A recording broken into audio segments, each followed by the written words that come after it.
Two engineering students were biking across campus when one said, "Where did you get such a great bike?"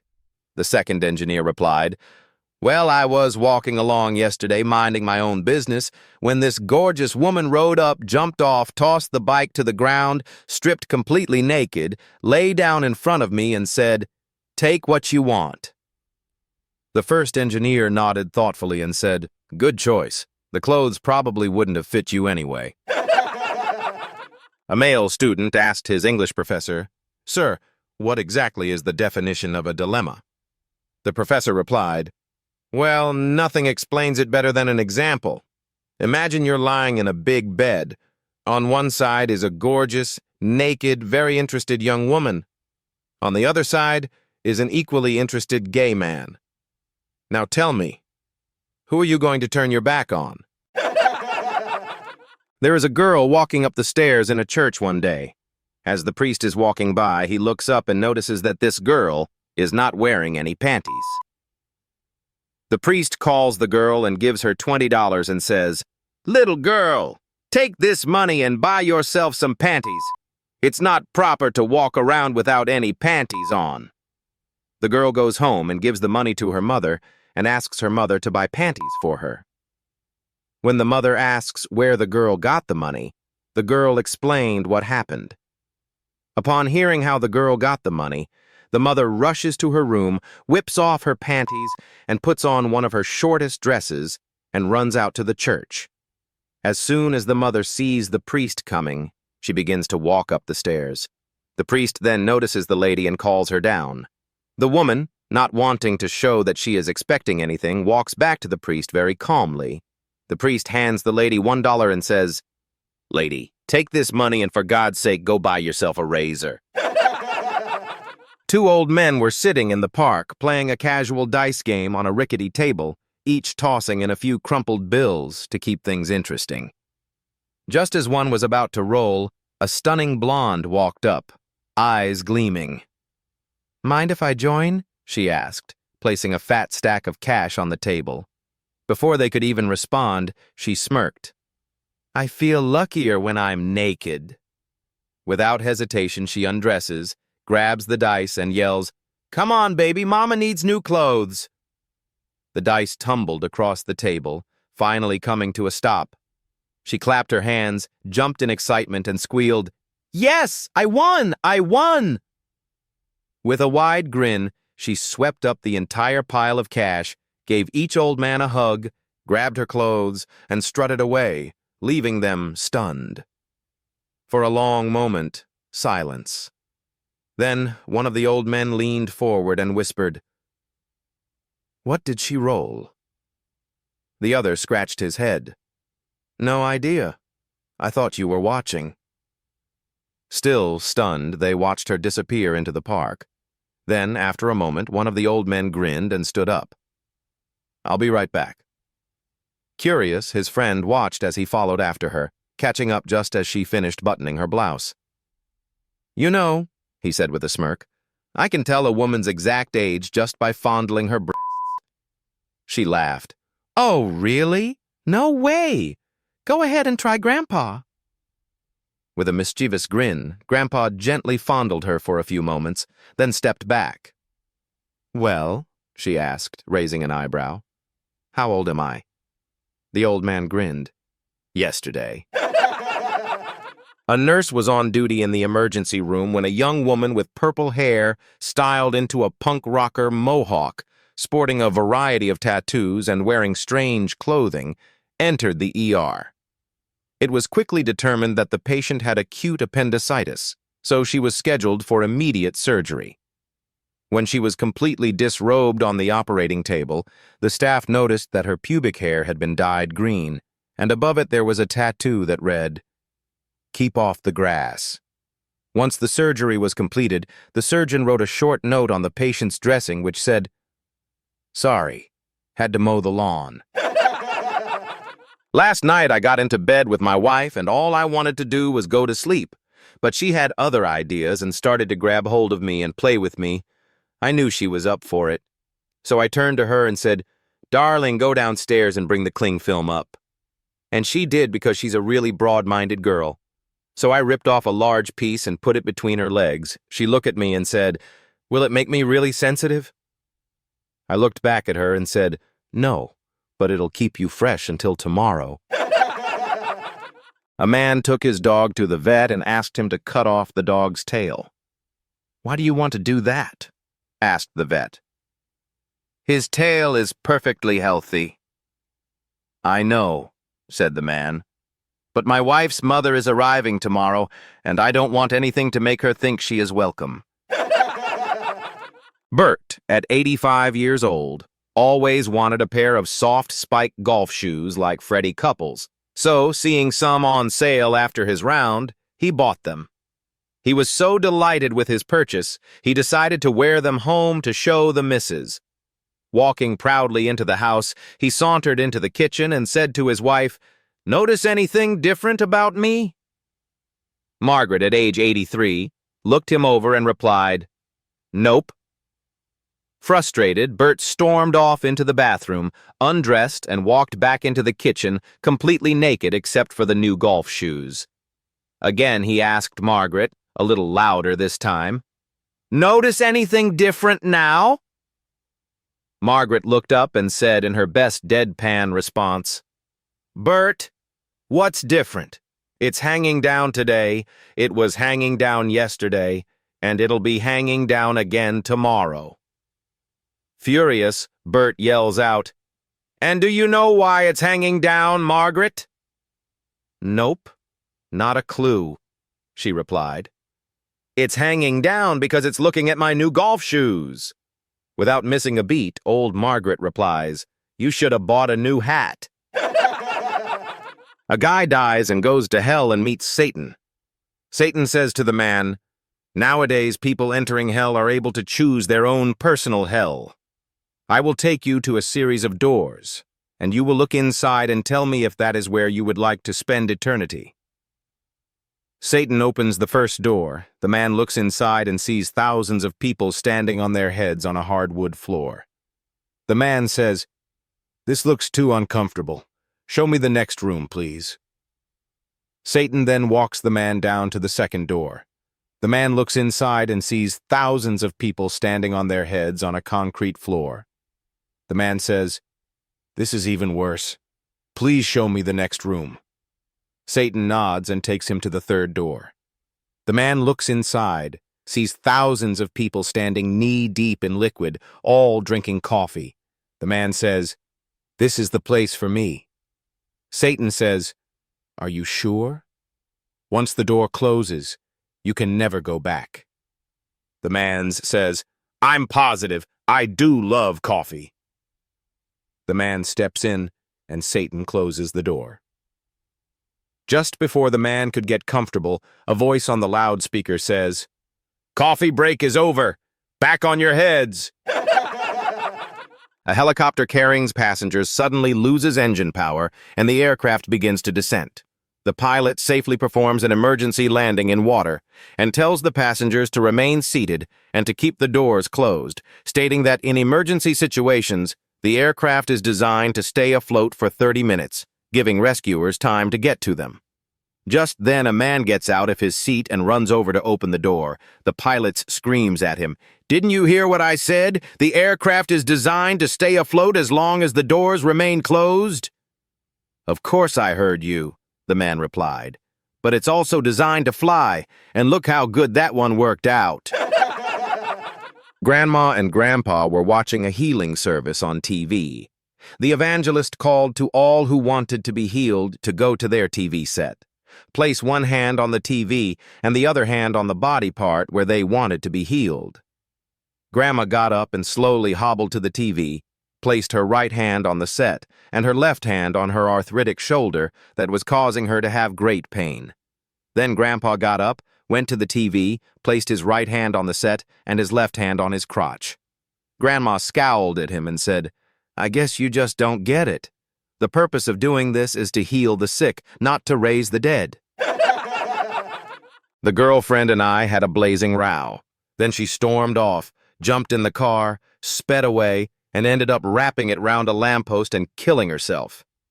I was so upset I went to a medium as I wanted to apologize for my harsh words.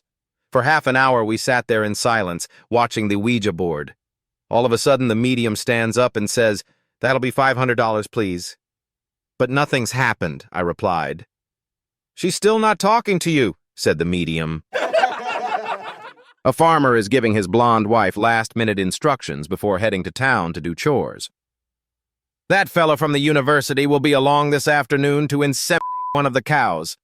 I've hung a nail by the right stall so you'll know which one I want him to impregnate." Satisfied that his blonde wife understood the instructions, the farmer leaves for town.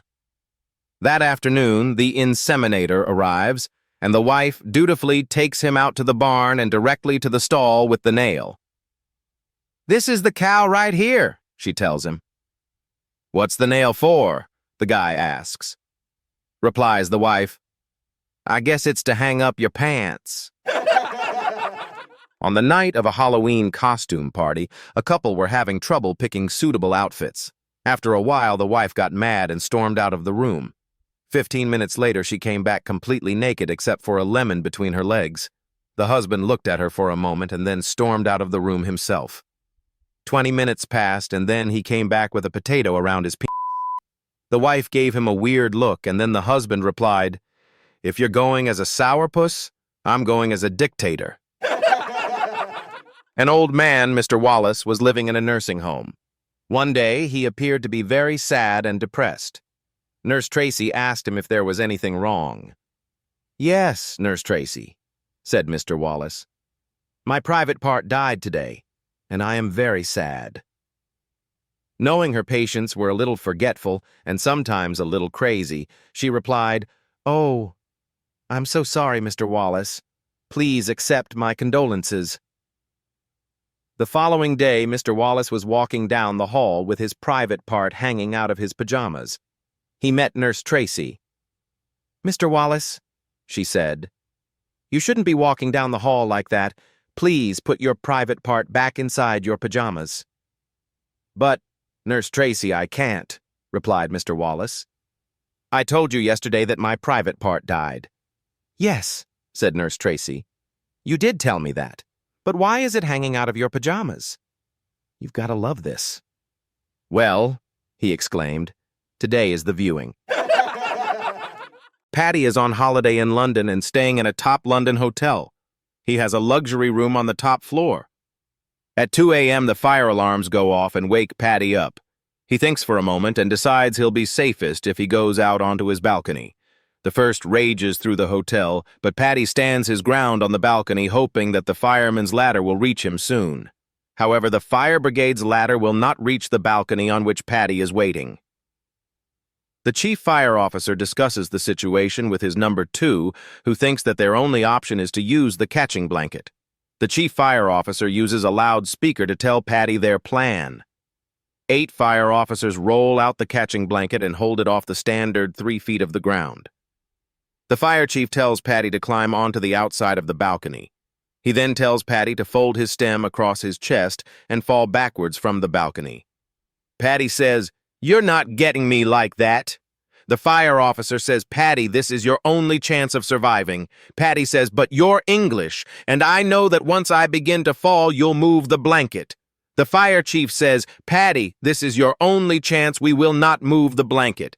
Patty says, "I don't trust you. Put the blanket on the ground and stand back, then I'll jump." A man with 6 kids had a quirky habit. He stopped calling his wife by her name and started calling her Mother of 6. At first, she laughed it off, but over the years, it wore thin. "Mother of 6, what's for dinner?" "Mother of 6, grab me a drink." Her patience wore out. One evening at a crowded party, he grinned and called out across the room, "Mother of 6, time to head home." Without missing a beat, she smiled sweetly and replied, "Sure thing, father of 4. One quiet night, an elderly lady noticed 2 strangers creeping around her backyard, heading straight for her shed. She called emergency services. "What's your emergency?" the operator asked. "There are 2 men breaking into my shed right now," she said, her voice trembling. the operator replied. We'll send someone, but the nearest unit is about an hour away. An hour? They're here now, the woman protested. I understand, ma'am, the operator said, but that's the soonest we can get there. She hung up without another word. 5 minutes later, she called back. Emergency services, what's the situation? The operator asked, recognizing her voice. Oh, it's fine now, the woman said cheerfully. I don't need anyone. I just told my husband to let the dogs out, and they don't like uninvited guests. In less than 5 minutes, her street was lit up with flashing lights and sirens. Officers stormed her yard, arrested the two very startled trespassers, and found the lady sipping tea on her porch. One officer asked, Ma'am, I thought you said you let your dogs out. She winked. And I thought you said an hour. A man and a woman are asleep when a loud noise echoes through the house. The woman bolts upright, nudges the man, and whispers urgently, It's my husband! You have to get out now! The man leaps out of bed like a ninja, dives through the window, crashes into the bushes, and sprints down the street. Halfway down the block, he stops. A thought hits him like a brick. Wait a second. I'm her husband. He storms back inside, breathless. Honey, I'm your husband. She gives him the dirtiest look ever and says, Then why did you run? A government inspector showed up at a ranch one day. He told the owner, an elderly gentleman, that he was there on official orders to examine the property. The old man nodded and said calmly, Sure, young man. Just one thing. Please don't go into the fenced-off pasture. The inspector, puffing out his chest, replied, Listen, sir, I represent the government, and this badge gives me the authority to go anywhere I want. I don't need your permission or an explanation. Is that clear, or should I repeat myself? The rancher just shrugged and went back to his work. A few minutes later, desperate screams rang out. The inspector came tearing across the field at full speed, and right behind him was a massive angry bull, closing the gap with every step. The terrified man yelled for help, the bull practically breathing down his neck. From the safety of the fence, the rancher called out, Show him your badge, son! Show him your badge! A wife comes home late one night and quietly slips into the bedroom. Under the blanket, she notices 4 legs instead of the usual 2. Panicked, she grabs a baseball bat and starts hitting the bed as hard as she can. After she's done, she heads to the kitchen for a drink to calm down. There, she finds her husband calmly reading a magazine. He looks up and says, Hi, darling. Your parents came to visit, so I let them stay in our bedroom. By the way, did you say hello? Bob was in deep trouble. He had completely forgotten his wedding anniversary. His furious wife told him, Tomorrow morning I expect to see a gift in the driveway that goes from 0 to 200 in 6 seconds. And it better be there. The next morning, Bob got up early and left for work. When his wife woke up, she peeked out the window. Sure enough, there was a big gift-wrapped box sitting in the middle of the driveway. Excited, she ran outside, brought the box in, and tore off the paper. Inside was a brand new bathroom scale. Bob has been missing since Friday. Police say they're weighing their options. A farmer took his truck in for repairs. The local mechanics couldn't do it while he waited, so, as he didn't live far, he said he would just walk home. On the way home, he stopped at the hardware store and bought a bucket and a gallon of paint. He then stopped by the feed store and picked up a couple of chickens and a goose. However, struggling outside the store, he now had a problem. How to carry his entire purchases home? While he was scratching his head, he was approached by a little old lady who told him she was lost.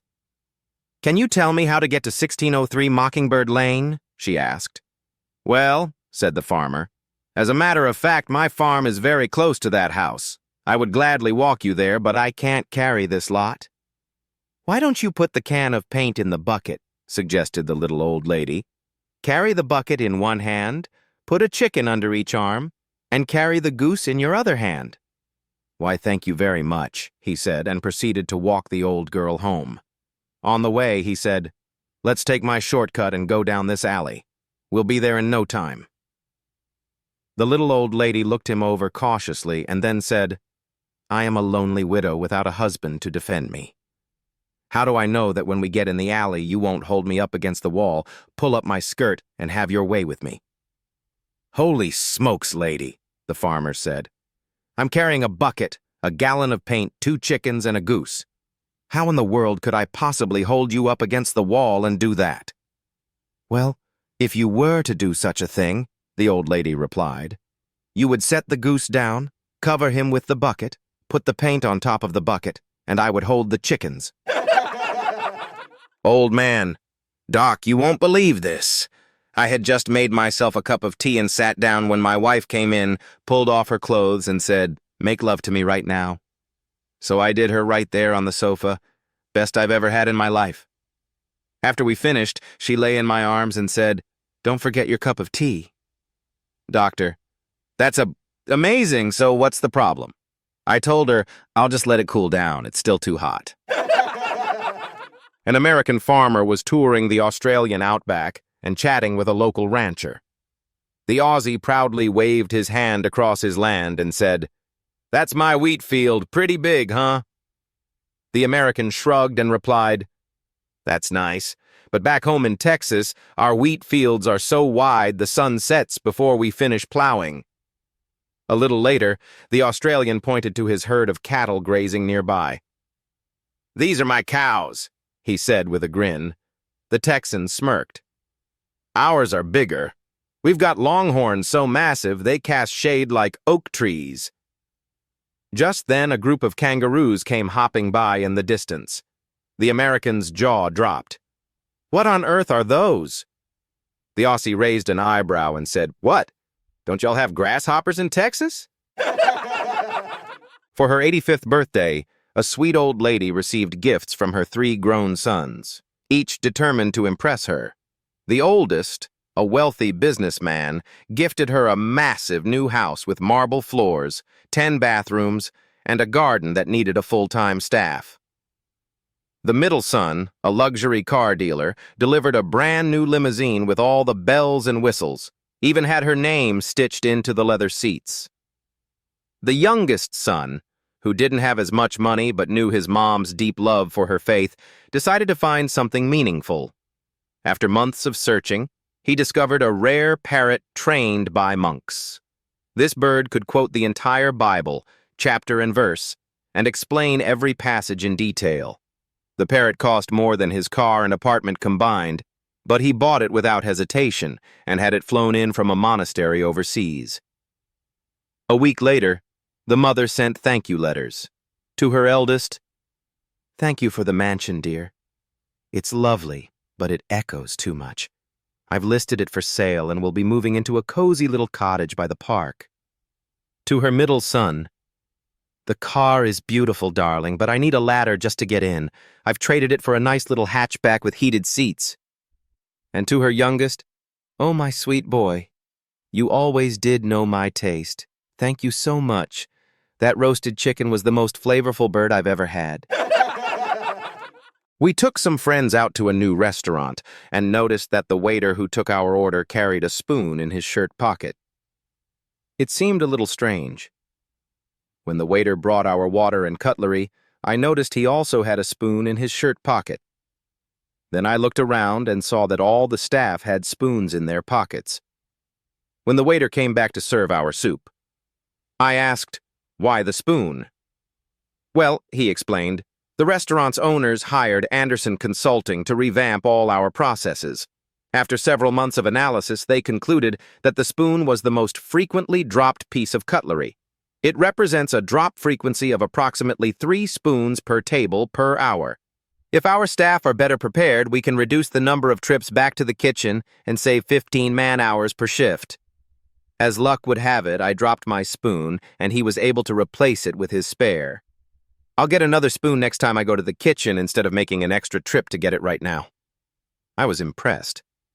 I also noticed that there was a string hanging out of the waiter's zip on his trousers. Looking around, I noticed that all the waiters had the same string hanging from their flies. So before he walked off, I asked the waiter, "Excuse me, but can you tell me why you have that string right there?" "Oh, certainly." Then he lowered his voice.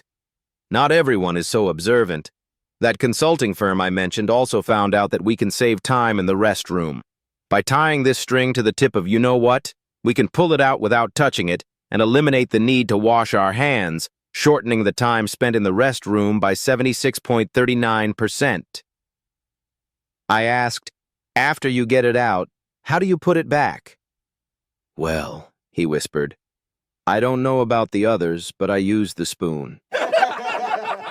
The poor little rich girl awoke after a long night out on the town with her friends.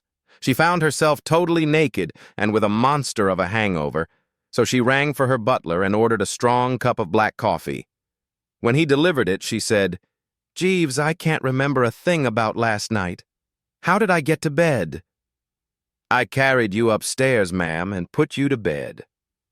"But my dress?"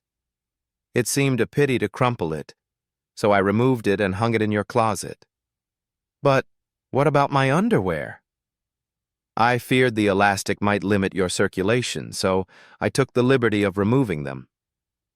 "What a night," she sighed. "I must have been tight." "Only the first time, ma'am."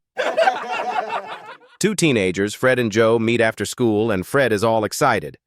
"Man, I was at the most awesome party this weekend. We went to this dude's house and guy had toilets made of pure gold." "No way." "Yes way," insists Fred. "Come with me and check it out for yourself if you don't believe me." 20 minutes later, they're ringing the doorbell at the place. A middle-aged lady opens and Fred eagerly asks her, "Hi, I'm sorry to bother you, but there was a party at your house yesterday and my friend doesn't believe that you have toilet bowls of pure gold." The lady looks at him for a moment and then yells into the inside of the house, "Roger, the pig that shat in your trombone is here." Tom had worked in the liquor business for 25 years. Finally fed up with all the stress and noise, he quits, buys 50 acres of land in the middle of nowhere, Alaska, and disappears off the grid. Life is peaceful. He only sees the postman once a week, and he drives into town for groceries maybe once a month. Total solitude. After about 6 months of quiet, there's a knock on his cabin door. Tom opens it to find a massive, bearded man standing there. "Name's Lars," the man says. "Your neighbor from about 40 miles up the road. I'm having a Christmas party Friday night. Thought you might like to come. Starts around 5. Tom smiles. "After 6 months alone? That sounds great. I'd love to meet some locals. Thanks for inviting me." As Lars turns to leave, he pauses. "Just so you know, there's gonna be some drinking." Tom chuckles. "Buddy, I've been in the liquor business for 25 years. I can drink with the best of them." Lars nods, then adds, "Probably be some fighting, too." Tom shrugs. "No problem. I usually get along with people fine. I'll be there." Lars starts to leave again, then stops one more time. "Might even be some wild love." Tom grins ear to ear. "After 6 months out here alone, that's definitely not a problem. I'll be there for sure. By the way, what should I wear?" Lars looks back and says, "Don't much matter. It's just gonna be the two of us." One day, little Jenny walked into the kitchen and asked her mom, "Mommy, how old are you?" Her mom smiled and said, "Sweetie, you should never ask a woman her age." "Why not?" Jenny asked. "Because it's not polite. You'll understand when you're older." Jenny thought for a moment, then asked, "Mommy, how much do you weigh?" "Jenny," her mom said, "that's not a polite question either." Jenny was quiet for a second, then tried again. "Mommy, why did you and Daddy get a divorce?" With a sigh, her mom replied, "That's something I'll explain when you're older." Jenny wasn't satisfied. The next day, her friend at school gave her a tip. "Just check your mom's driver's license. It has all that info on it. So when Jenny got home, she peeked in her mom's purse, found the license, and studied it carefully. That evening, she marched back into the kitchen with a big grin. "Mommy, I know how old you are. You're 36. Her mom looked surprised. "And I know how much you weigh. 135 pounds. "Jenny, where did you learn this?" her mom asked. Jenny just smirked and said, "And I know why you and Daddy got a divorce." Shocked, her mom gasped, "Why?" Jenny proudly announced, "Because you got an F in SX. A well-dressed lady boarded a flight from Zurich and found herself seated next to a kind-looking elderly priest. After a bit of polite conversation, she leaned over and whispered, "Father, may I ask you a small favor?" The priest smiled warmly. "Of course, my child. What is it?" "Well," she began, glancing around nervously, "I bought a rather expensive beauty device, something to remove hair, and I'm afraid I'll have to pay a hefty duty on it at customs. Would you mind hiding it under your robe?" The priest paused, then nodded gently. "I can help you, but just so you know, I won't tell a lie." Relieved, the woman handed him the small device, and he tucked it under his cassock. When they landed, the priest stepped up to the customs officer, who asked, "Good afternoon, Father. Anything to declare?" The priest replied, "From the top of my head to my waist, I have nothing to declare." The officer raised an eyebrow. "And from the waist down?" The priest calmly said, "Down there I carry a remarkable little tool designed for women, but it's never been used." The customs officer blinked, then burst out laughing. "Carry on, Father, next." And just like that, the lady's secret was safe, thanks to a priest with a holy sense of humor.